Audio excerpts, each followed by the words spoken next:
Hello বন্ধুরা, সবাই কেমন আছেন? আশা করছি সবাই ভালো আছেন এবং সুস্থ আছেন। আজকে ইলিশ মাছ কষা দেখাবো। প্রথমে আমি 6-7 পিস ইলিশ মাছ নিয়ে নিয়েছি এবং তার মধ্যে একটু নুন, একটু জিরে মরিচ আর একটু হলুদ গুঁড়ো মাখিয়ে ম্যারিনেট করে নেব।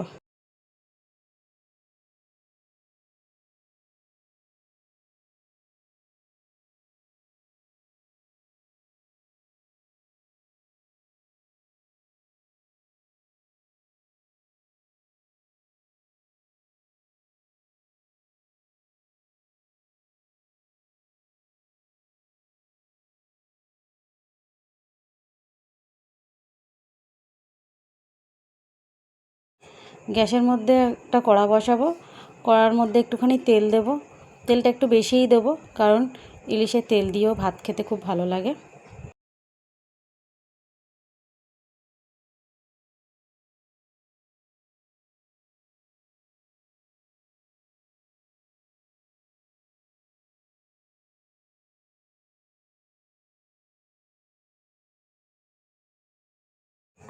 এখানে খুন্তির মধ্যে একটুখানি জল ছিল, আমি বুঝতে পারিনি, যার জন্য তেলটা ছিটকেছে। আপনারা একটু সাবধানে কাজ করবেন।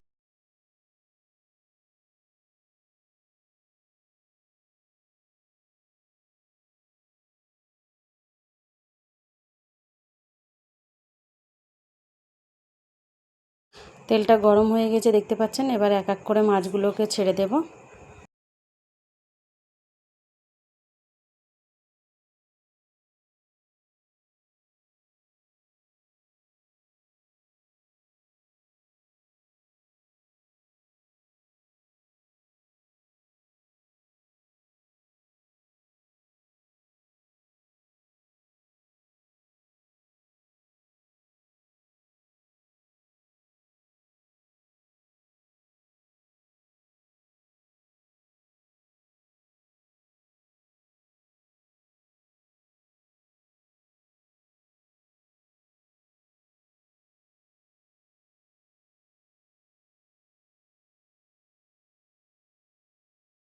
মাছগুলোকে এবারে এক এক করে উল্টে দেবো।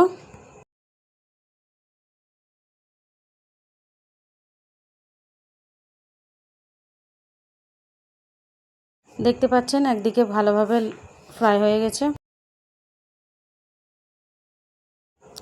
এবার আমি এক এক করে মাছগুলোকে তুলে নেব অন্য এক পাত্রে।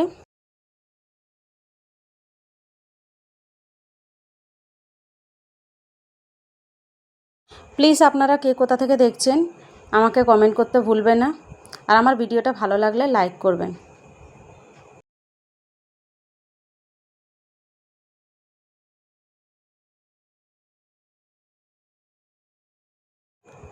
এবার আমি ওই তেলের মধ্যে একটু কালো জিরে ফোড়ন দিয়ে নেব।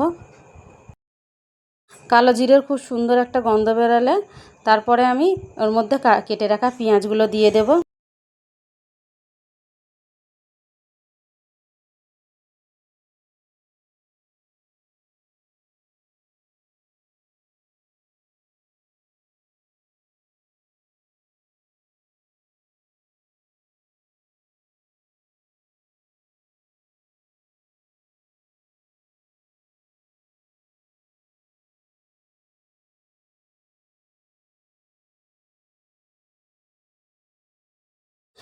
আপনারা দেখতে পাচ্ছেন পেঁয়াজটা আমার ভালোভাবে লাল হয়ে গিয়েছে। এবার এর মধ্যে আমি একটুখানি থেতো করা রসুন দেব শুধু, দিয়ে এটাকে ভালোভাবে নেড়ে নেব।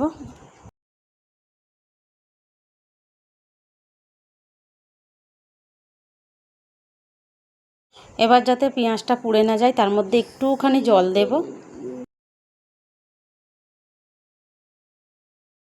এবার এক এক করে এর মধ্যে গুঁড়ো মশলা দিয়ে দেবো। একটুখানি জিরে মরিচ দেবো আর একটুখানি হলুদ গুঁড়ো দেব।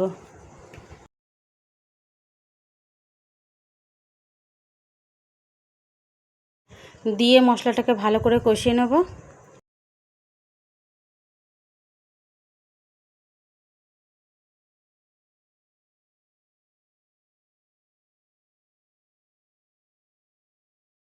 আমার যেন রঙটা একটুখানি হালকা লাগছিল, ওই জন্য এতে একটুখানি কাশ্মীরি লঙ্কা ব্যবহার করেছি। এটা আপনারা ব্যবহার করতেও পারেন, নাও পারেন। আমি এবার একটু নুনটা দেখে নিলাম, আমার অল্প নুন কম মনে হয়েছে, ওই জন্য আমি একটুখানি নুন দিয়ে দিয়েছি।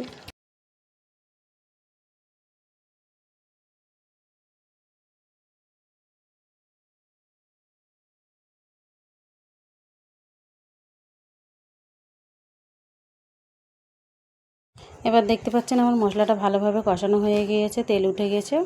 এবার এর মধ্যে আমি জল দিয়ে দেবো। এবার জলটা ফুটে উঠলে আমি মাছগুলো এক এক করে দিয়ে দেবো।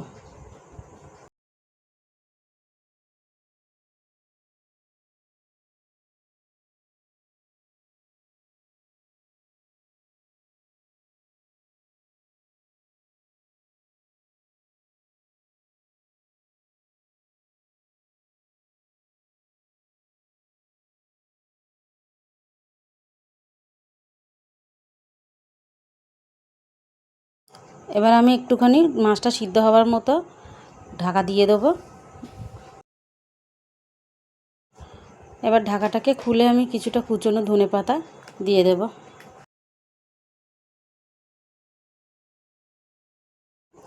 এবার একটা কাঁচা লঙ্কা চিড়ে দিয়ে দেবো ওর মধ্যে।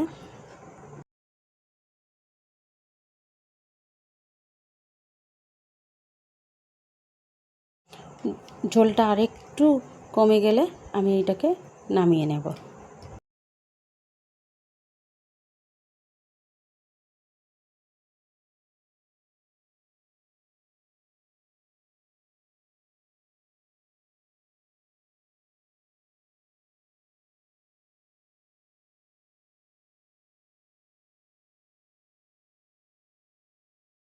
আমার এটা হয়ে গিয়েছে, এবার আমি এটা প্লেটে নামিয়ে নেব।